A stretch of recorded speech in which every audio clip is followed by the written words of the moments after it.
Welcome to Career and Leadership Real Talk, the no-nonsense guide for ambitious managers who want to have more impact and progress their career. I'm Pamela Langan, a job search coach and expert CV writer specialising in helping frustrated professionals land the jobs and pay rises they know they deserve. And I'm Jackie Jagger, a leadership and mindset coach specialising in helping newly promoted and new to role leaders to avoid the dickhead trap and lead with confidence. Between us, we've helped hundreds of leaders and managers to find new roles, take ownership of their careers, and handle the challenges that job searches and leadership responsibility inevitably bring. And now we're joining forces to share with you what we know has worked for our clients. Hello, and welcome to this week's episode. So this time we are talking about leadership styles and how you can define and explain what your leadership style is. And this has come off the back of some of the work that I do with one-to-one leadership coaching clients, but also for you, Pam, it's something that people quite often get asked to interview, isn't it? Yeah, and it comes up a lot, but I think just understanding it generally is going to help you as a leader, and also for when you do go for those interviews, especially as you move up the ladder. So why does it matter then? Why does somebody need to really give some thought and consideration to what their leadership style is? I think as time's gone on, like years ago when I first did leadership training, it was all about the basic styles that most people will know, like the autocratic, democratic, laissez-faire type of things. When you were thinking about what type of leader am I, you would very much put yourself into one of those boxes. And it was like, this is the type of leader, and different organizations or different people might have different views over which was the best one. And then people would tend to badge themselves as this is the kinds of leader that I am. But I think now as time's gone on, we've moved forward and we're thinking about how do we create those high performing work environments? How do we make sure people are engaged and motivated? I think understanding your own leadership style is not only going to benefit you, but it will benefit your team and the business generally, because if you understand how you work, what suits you, and how you get the best out of people, then the benefits are going to be endless, really, aren't they? Yeah, I like to think of defining your leadership style as being the process of creating an expectation for that you can then meet. So there's defining it for yourself in your own head and being clear on what your approach to leadership is, what your philosophy is. And then there's also that kind of communication piece with other people. So what do other people expect? What are they likely to see from you? And I think it's really interesting that you talk about those different frameworks, because there's so many of them out there. And yeah, definitely like you, the first ones, shows how old we are. The first ones that I was ever trained in was exactly that, the autocratic, democratic, and laissez-faire. And I think with not just with those, but you've also got things like transactional and transformational leadership. You've got Goleman's leadership styles from Dan Goleman that created the emotional intelligence framework. You've got situational leadership by Hersey and Blanchard. So there's all of these different kind of frameworks. And I think when people think about their leadership style, that's often the first place that their mind will go to, is depending upon what they've been trained in or what they're familiar with. That's the natural way to analyze and define and think, which of those am I closest to? And I think often then that gets a bit confusing, because people are like, oh, sometimes I'm like that, and sometimes I'm like that, or I'm a bit of this, but with a bit of that, or in this situation, I'm a bit like this, or with this person or type of person, I'm a bit like that. So yeah, I feel like the frameworks and models are an interesting topic, because they're often the way that people would first come across trying to define their leadership style, but they're also quite constraining, would be my experience of them. Yeah, definitely. And I think if you start looking into the different types of frameworks that are out there, you probably see yourself in more than one. And the way that you do things, you'll see some days, or depending on what work you are actually doing at the time, you might switch between them. And I think they're all really useful. But I think the key is understanding what is your own leadership style? What is your preference? What do you do without trying to put yourself into a framework? It's like understanding more about you first. So thinking about the way that you currently lead, what gets the best out of people, and really analysing your own current style and thinking about the areas where you find things challenging, or where things feel like really easy and in flow, where you get the best out of people. I think that's a really good indicator, isn't it? I think that's a really helpful point, that if you start looking at those first, you're driven towards trying to be what is perceived to be the best of those different styles. So if I take Goleman's leadership styles, for example, there was some research that went with those that were suggested that the pace setting style, for example, is broadly a negative style, but it can be right in certain circumstances, and it identified certain circumstances. So then as an individual, if you're looking at that and you most relate to that as an approach, then there's that sense of, oh, but actually the research says that that's negative. So then the temptation can be, okay, so I should be more like this, and look at the other styles and pick the style that is most associated with positive and try and be like that. So you're looking outside first, rather than, like you say, looking at who you are, what you're about, what comes naturally, what your strengths are, all of those types of things.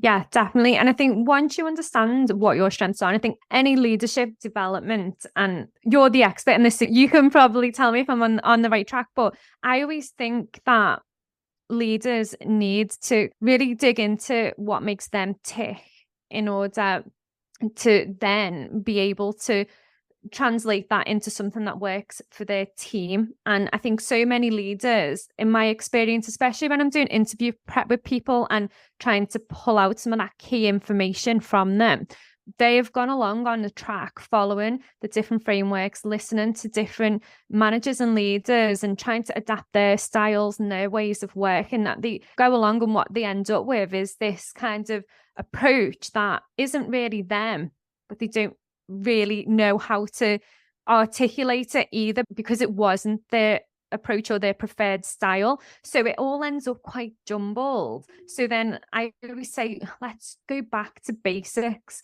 right? Okay, so tell me about you, what makes you tick, and based on that, how have you used elements of what makes you tick to motivate your team and engage them better? What's your view on that? Because I always think when you break it down, you get underneath it, you get underneath the skin of how somebody leads and what's going on for them. Yeah, and it's quite common for me that this is the early part of, or fits in as part of the early work that I do with a new leadership coaching client, because a lot of my clients are either aspiring for promotion or have been promoted. And then there are a whole host of challenges that come with that. So you go from being a manager where things have often worked out quite well, and suddenly you have this leadership title or this leadership responsibility.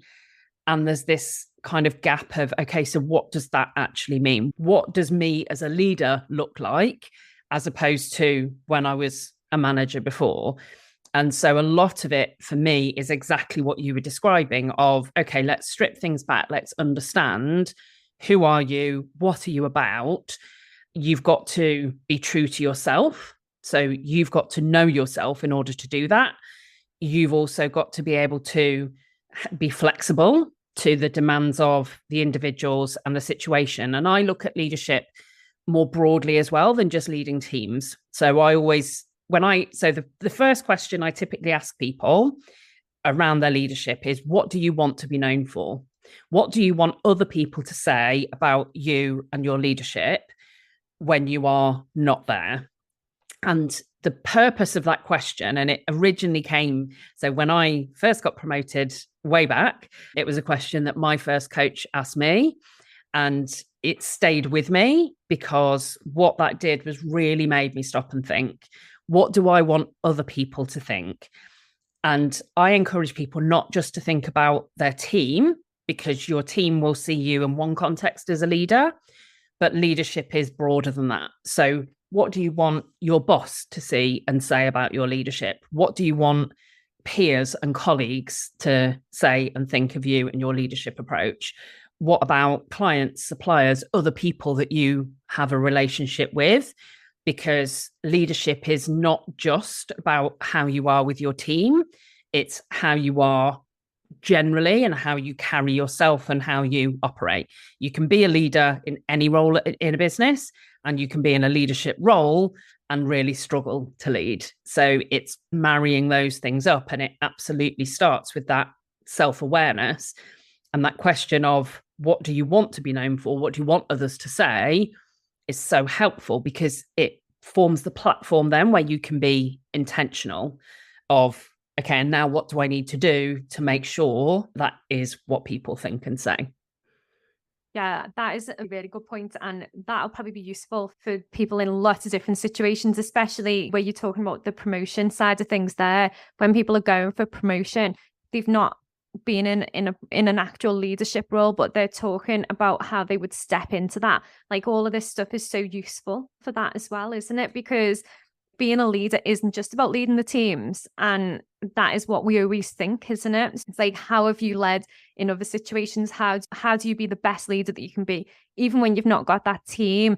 And it's something that we completely miss as part of our development, I think, because we're just so focused on, right, I'm going to be a manager, or I'm going to be a leader, or I'm going to be a senior leader, and then I'm going to manage this team. How do I keep them motivated? How do I get the best from them? When all of the time, if you're just focusing on you and your leadership skills, then that is going to help you and help them. But we do the team stuff first, don't we? It's crazy the way you think leadership and you automatically think team, don't you? It was an interesting one, because I saw a question not long ago from somebody who was, it's chicken and egg. How do I get the opportunity without having the experience? And that, pretty much similar to what you were describing, was my response of, it's all in how you position yourself, and you have to see yourself as a leader and understand what that demands of you and think and operate in that way. And that is what creates the impression in other people.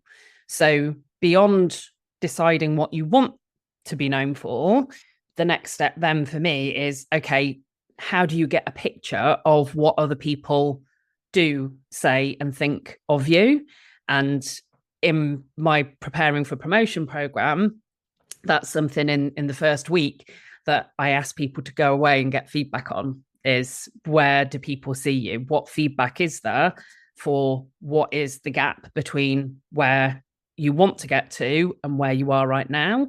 And that's obviously broader than just leadership skill and capacity, but leadership style and approach is often one of the most fundamental things. When people say that really irritating, oh, they're just not ready yet, it's often because they can't articulate exactly what they mean, but there's just something that's stopping them seeing you in that leadership level. And so often trying to get to the bottom of understanding, okay, and what is it about how I am and how I operate now that is making you think or feel that? What would you expect? What does good look like? Often that's when you can start to tease out that difference between, what do you want people to say and how do they currently perceive you? Yeah, I think that is a brilliant piece of advice, because it is the difference between taking that next step up sooner rather than later. Because if you are constantly hitting a brick wall, where, especially if it's internal promotions, and you're constantly hitting that brick wall that says you're not quite ready, not quite there yet, but you never really get the feedback as to why you're not quite there yet. So you just keep going for the interviews rather than looking at, okay, what work do I need to do between now and the next opportunity? What work needs to take place? What do I need to do? It's almost like it's personal brand, isn't it? It's raising your profile within the organization. But in order to do that, you do need that little bit of feedback, and not necessarily interview feedback, because we always say that doesn't matter. But it's the feedback from the colleagues and the managers and the stakeholders that you're working with. You can ask them, how do you see me, like you've said, and what do I need to do? Because you can gather all the feedback, you can see if any of it makes sense, and then you can just pick out the bits that you think, yeah, do you know what, I can really work on this. And it will be the difference between taking that next step up and not, or how quickly you do that. And I've seen so many people really focus in on what do I need to do to be seen as a leader rather than become a leader. It's like, how do I be seen as a leader to really accelerate the progress? Yeah. And when you start to define your leadership style for yourself in your own head, how do I want to lead? How do I want to be perceived? Then what you then naturally do is start to consider, okay, where are there opportunities for me to do more of that? Where are there opportunities where I can demonstrate? A good example would be if somebody recognizes that as a leader, they want to. So some of the common answers that I get to that question of what do you want other people to say about you would often be clear, direct, caring, develops others, lots of these really good qualities that people, that's the kind of leader I want to be. I don't want to be an authoritarian boss. I want to be someone who really supports other people. I want to be someone who creates opportunities for other people. And when you start to think about that, then there are often opportunities in what you're doing now where you can start to, for example, be more clear, be more challenging, bring more ideas to the table, and you can start to create that perception in the people who you want to see you as a leader of those kinds of qualities. Because as an example, the whole of my career was always passionate about developing other people.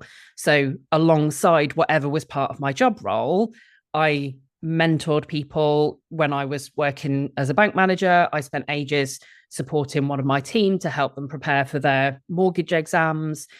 And that was never about what was expected or what was part of the job role. That was about me really being driven by that passion for developing people. And that's a theme that it's something that if I were to define my leadership style, I would say is really central to it, is that's the kind of leader that I want to be seen as, is someone who develops and supports other people, who isn't threatened by other people, but who relishes when members of their team thrive and progress and get other opportunities. So there's always been opportunities for me to do that, even before I was in a leadership role. That is a good point as well, because what it comes down to is, what do you enjoy doing?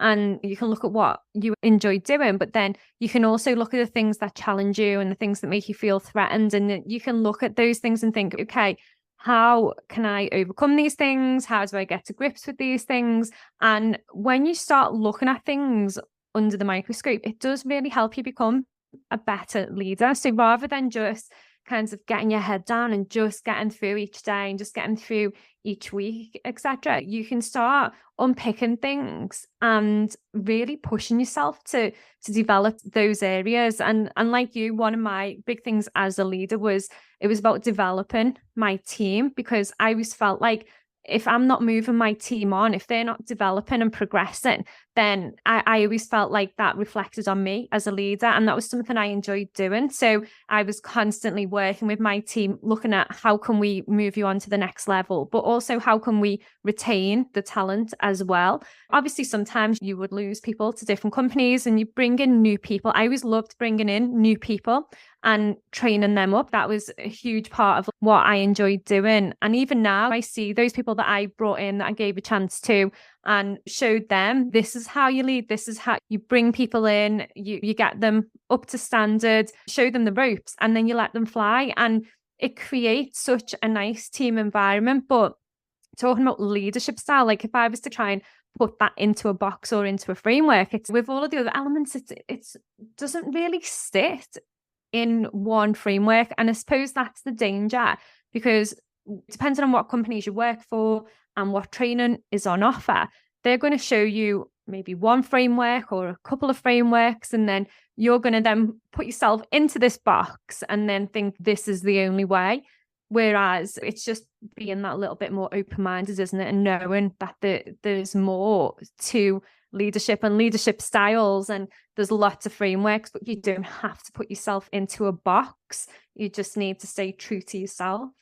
I much prefer the term leadership approach or leadership strengths rather than asking someone to define or articulate their leadership style, because for me, there are three kind of crucial elements that I see consistently from the best leaders. And that is that they're true to themselves, that they are flexible to the circumstances, the context, the situation, the people. So they will not lead and operate the same in every situation. They will adapt to what's required. If you're going to lead in a fast-growing scale-up, that's a very different situation and context. And what you will need to bring from your leadership approach and your leadership strengths will be different in that context than if you are leading in, for example, a very steady, significant corporate where there's a lot of structure that's already there.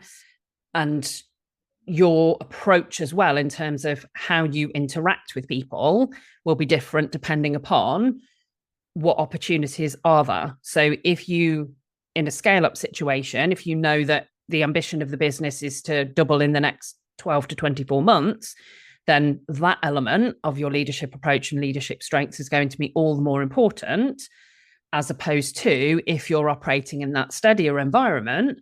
A lot of that can be about being able to stretch people and keep people motivated, even though there might not be opportunities created by changes to the business. You might have 27 people who are ready for promotion, and you might only have 4 promotions that become available in the next 12 months. So how you keep that engagement level is a very different leadership challenge and requires different aspects. So that third element, so you've got staying true to you, you've got the flexibility to adapt to the situation and the context. And then the third crucial element for me is the judgment to understand how to bring those things together. How do you bring being true to yourself together with the context or the situation? Because if you don't have the judgment to do that effectively, the risk is that you try and do what's working for other people. You clutch at straws and look around. Whereas if you've got that judgment to really discern and understand what's the difference between this situation or this person, what do they need, and the flexibility to adapt to that, then you can operate far more successfully. So yeah, that for me is a much stronger model of thinking about leadership approach, leadership strengths, as opposed to leadership style. Because if you are successful as a leader, you will have multiple styles that will be relevant according to the context and who you're leading.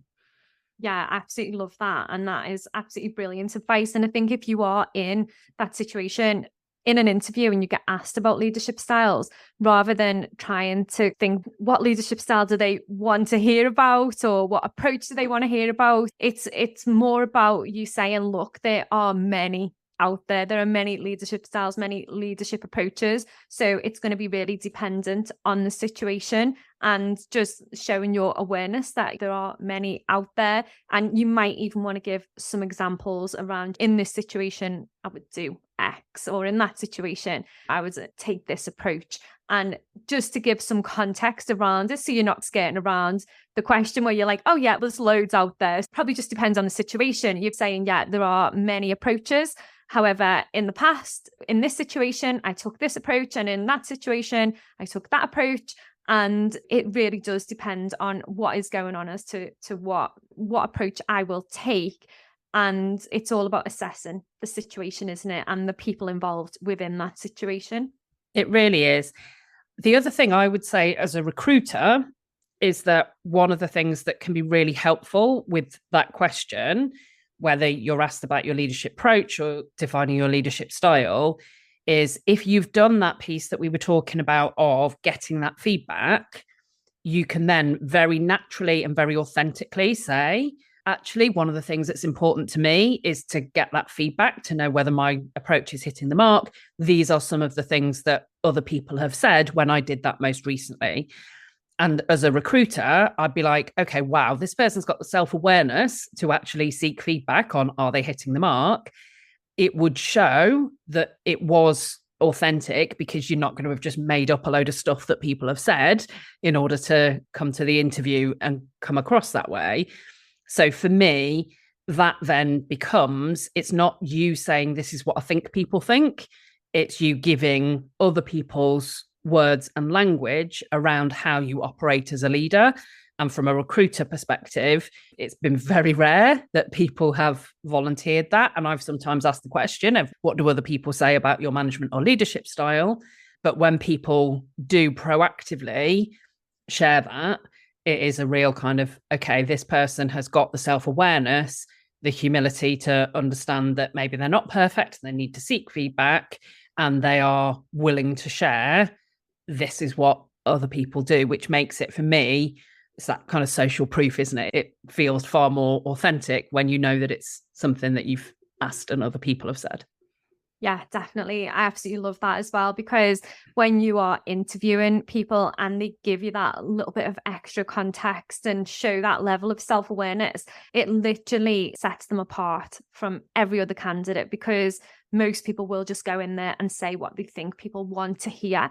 You never really get that real sense of a person in an interview. So when somebody gives you that and they back it up and give you the context, it literally just blows you away. And I think that's how you make yourself a standout candidate, isn't it?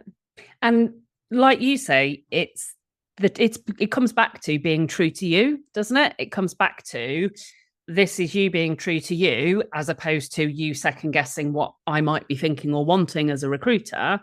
And therefore, that for me definitely stands people head and shoulders above. They're already winning at that point if I get that sense that this is a very real, very grounded person who is sharing. Doesn't necessarily always mean that you're going to get the job, but as we've said many times on this podcast, recruitment is a two-way process. And therefore, if that's not what people are looking for and you've been really true to yourself, that's okay. That's not the environment for you. Next. Yeah, exactly. That is what it's all about, isn't it? So that brings us to the end of this week's episode. Thank you for listening, and please do share it with anybody that you think might find it useful too. And don't forget to rate and review us on your favourite podcast platforms, and we will be back next week with another episode. Exciting news from us. If you're an ambitious leader or manager earning 50k or more and you're ready to take your career to the next level, we have an opportunity for you. Introducing Catalyst Career Club, your secret weapon for unlocking career success. As a member, you'll get access to monthly live training sessions, exclusive job opportunities, and the ability to get personalised advice from us on your toughest career challenges. We've helped thousands of driven leaders like you secure significant pay rises, land dream roles, and thrive in their careers. And now we want to support you in achieving your most ambitious career goals too. Membership is just $6.99 per month with no contract or tie-in. And as a special bonus for being our podcast listeners, you can use the code podcast at checkout to get your first month for just £1. Head over to pamelalangan.com/Catalyst Career Club to sign up now, and we'll see you inside.